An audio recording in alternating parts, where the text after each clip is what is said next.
யாரும் கை கால் கூட அசைக்க முடியாது. உனக்கு அப்படிப்பட்ட ஒரு திறந்த வாசலை நான் தீர்க்க தரிசனமாய் சொல்லுகிறேன். இந்த சத்தத்தை கேட்கிற நிறைய பேருடைய கையில சொந்தமான தொழிலை ஆண்டவர் ஒரு நாள் கொடுப்பார். பிரதர், இத்தனை நாட்களும் நீங்க பார்த்த வாசல் சின்ன சின்ன வாசல் பார்த்து அதை பார்த்து நீங்க பிரமிச்சிங்க.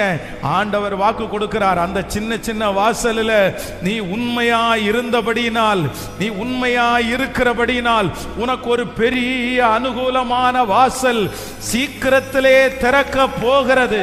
நம்புறவங்க கரங்களை தட்டி, பெரிய அனுகூலமான வாசல், பெரிய அனுகூலமான வாசல் எனக்காக திறக்கப்படுகிறது.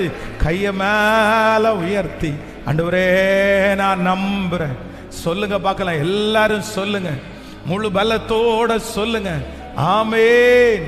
அவர் திறந்தால் அதை அடைப்பவன் யார் இருக்கிறார்?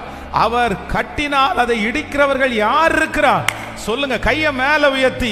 இந்த மாதம் நான் பெரிய வாசலை நான் பார்க்கணும். இது அல்ல கணுக்கால் அளவு அல்ல, முழங்கால் அளவு அல்ல, நீந்தி நீந்தி இது நடக்கும் சிஸ்டர், இது நடக்கும் பிரதர். இது கர்த்தருடைய வார்த்தை. சொல்லுங்க, இது ஒரு மனுஷனுடைய வார்த்தை அல்ல. என்னுடைய கண்ணு பார்க்கணும். சொல்லுங்க சொல்லுங்க முழு வெள்ளத்தோட, அப்பா நான் நம்புறேன். வாலிப தம்பிங்க தங்கச்சிங்க சொல்லுங்க, மகளே இதுவரையிலும் உங்க அப்பா பார்க்காத ஒரு திறந்த வாசல், உங்க அம்மா பிரவேசிக்காத ஒரு வாசலை கர்த்தர் உன்னை பிரவேசிக்க பண்ண போறாரு. நீ நினைச்சு கூட பார்க்க முடியாத அளவிற்கு ஒரு விசாலமான வாசல் உனக்காக திறக்க போகிறது. உன்னுடைய தகுதிக்கு மிஞ்சி ஒரு வாசல் உனக்காக திறக்க போகிறது. சொல்லுங்க, இந்த மாதம் ஆண்டவருடைய பிள்ளைகளுக்கு கர்த்தர் வாக்கு கொடுக்கிறார்.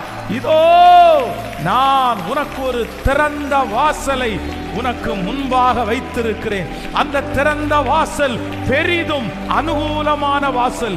இதுவரையிலும் நம்முடைய குடும்பத்திலே வம்சத்திலே யாரும் பார்த்திராத, யாரும் பிரவேசித்திராத, என்னுடைய கற்பனைக்கு எட்டாத, என்னுடைய படிப்புக்கு மிஞ்சி, என்னுடைய திறமைக்கு மிஞ்சி ஒரு மிகப்பெரிய வாசலை எனக்காக ஒருவர் திறப்பார். எனக்காக ஒருவர் திறப்பார். அவர் வாக்கு கொடுக்கிறார். இதோ உனக்கு கொஞ்ச பலன் இருந்தும் நீ மறுதலியாதபடியினால், உனக்கு கொஞ்ச பலன் இருந்தும் நீ மறுதலியாதபடியினால் உனக்கு ஒரு திறந்த வாசலை நான் வைத்திருக்கிறேன். ஹalleluya. நன்றி அப்பா.